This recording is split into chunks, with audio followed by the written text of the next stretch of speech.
پر همدې ځای باندې د عالم توبه وایستل. هغه دغه سیاح وایي له دې وروسته چې به هر کله پر دې علاقه باندې رالم نه دغه عالم خبرې چې به مې واورېدې هغه زوړ اثر یې درلودی. وانتظروا فیئته د عالم د بیرته راستنېدو انتظار وکړئ چې هر کله عالم له لارې چپ سو تاسو انتظار سئ ښایي هغه عالم به بیرته خپلې لارې ته راسم سي. د هغه عالم توهین مه کوئ، د هغه عالم بېعزتي مه کوئ. د یوه عالم بېعزتي د ټولو علماو بېعزتي ده. د ټولو علماو توهین د علم توهین ده. د علم توهین په حقیقت کې د الله تعالی توهین ده. ځکه چې حدیث کې راځي رسول الله صلی الله علیه وسلم فرمایي العلماء ورثة الانبیاء، علماء د انبیاء وارثین دي. نبی میراث نه پرېږدي چاته، نبی چې په میراث کې پرېښی د صرف علم پرېښی د مسلمانانو ته. دغه علما د انبیاء وارثین دي. نو هر کله چې د عالم توهین وسو،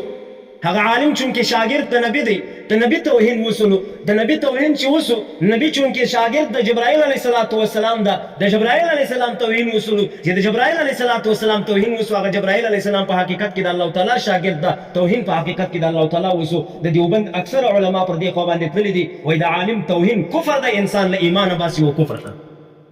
د عالم بېعزتي کفر. حتی صفت وایي شام ابن العابدین صاحب په رد المحتار کې دا مسله را نقل کړې. وایي که چېرته یو څوک په طور د استهزا په نیت د پسخند باندې په یو مجلس کې تر یو عالم لوړ کښېنستی، پر دغه سړي باندې پر دغه ځای باندې خپله ښځه طلاقه د دی د ایمانه وتلی د کلمه دې بېرته ووایي نکاح دې نه وي. لهذا د یوه عالم په وجه باندې د ټولو علماو توهین باید نه و، بلکې د هغه یوه عالم چې په ګناه یا په غلطي باندې مبتلا ده د هغه توهین هم باید نه وکړو. هغه عالم ته باید دعا وکړو چې یا الله دی بېرته خپلې لارې ته راوګرځوی. هغه مولانا رشید احمد لدیانوي ګنګوهي رحیم الله هغه به دا ویل هر وخت د خپلو شاګردانو ته به ویل ول زما مثال د هغه ډاکو مثال ده چې هغه خپله ډاکه پرېښو او پیر سو، د پیر پر ګدۍ باندې کښېنستی. بیا یې دا کیسه ورته وکړله. وایي یو ډاکو یو وخت کې ډاکې به یې وهلې، غلاوې به یې کولې. یو وخت کې پیران صاحبان ولیدو چې دا پیرانو ته دونه عزت خدای پاک ورکړی د خلک تحفې ورته راوړي، هدیې ورته راوړي، په مفته کې پر نالۍ باندې ناست دي، مفت شیان ورته روان دي. نو دا ډاکو وایي له ځان سره فکر وکړئ چې راته ته یو سپین کالي واغونده پر یو ګدۍ باندې کښېنه، پیر صاحب له ځانه جوړ. ډاکې یې پرېښولې، دا سړی راغی پر ګدۍ باندې کښېنستی، پیر صاحب یې له ځانه جوړ کړي. خلک ورسره روان دي، دی بیعت ورکوي، ذکرونه ورکوي، څوکه څوکه دا خلک ډېرېږي. حتی هغه کوم خلک چې را روان دي هغه په اخلاص را روان دي، په نیت کې څه شی نسته،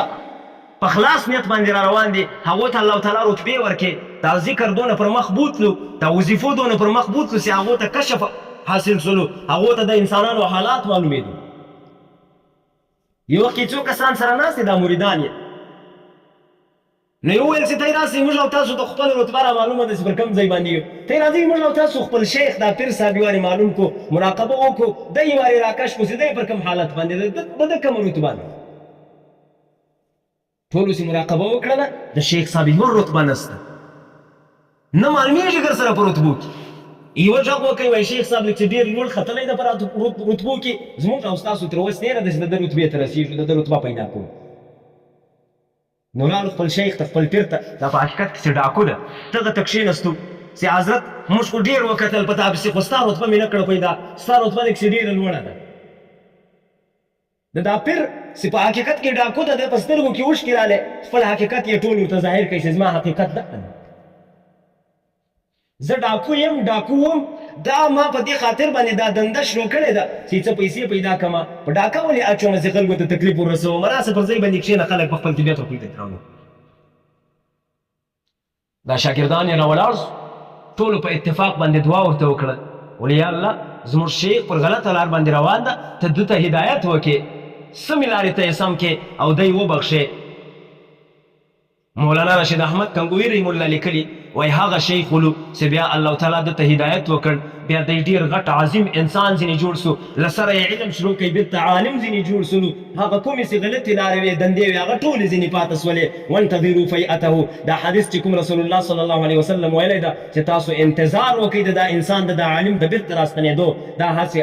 غلطه خبره نه ده بلکې انتظار وسي دعا ورته وسي د عالم بیرته انشاءالله حقې لارې ته راسمیږي الله تعالی دې موږ او تاسو ته توفیق راکړي چې د علماو عزت وکړو الله تعالی دې موږ او تاسو ته توفیق راکړي چې د یو عالم غلطي د ځان لپاره دلیل نه وګرځوو چې یو عالم غلطي کوي ګوري ځان لپاره هغه دلیل مه ګرځوئ چې فلانی عالم دا غلطي کوي نو دا خو روا ده باید زه یې وکړمه که هغه عالم چیرې جهنم ته ځان ور اچوئ بیا ته جهنم ته ځان ور اچوئ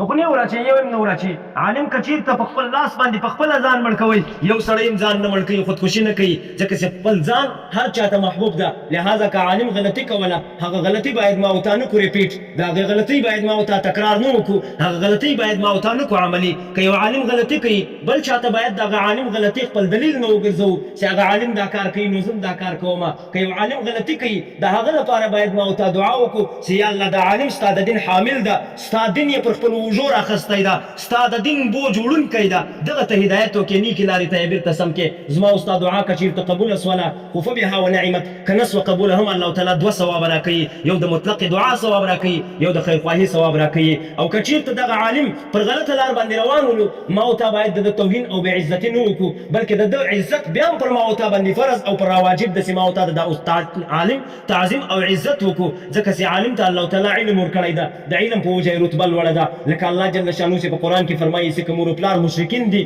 بیا هم پر تا باندې د دې عزت واجب ده د دې حسن سلوک پر تا باندې فرض ده ورسره کوې به دا لکه عالم ته الله تعالی رتبه ورکړې ده که چېرته دی عالم ده او دی پر غلطه لار باندې روان ده عزت یې بیا هم پر تا باندې واجبه ده الله تعالی دې موږ او تاسو د علماو له توهین او له بېعزتۍ څه وساتي د علماو توهین یقینا ډېره سنګینه ګناه ده الله جل شانه دې موږ او تاسو ته د عمل کولو توفیق را نصیب کړي وما علینا الا البلاغ المبین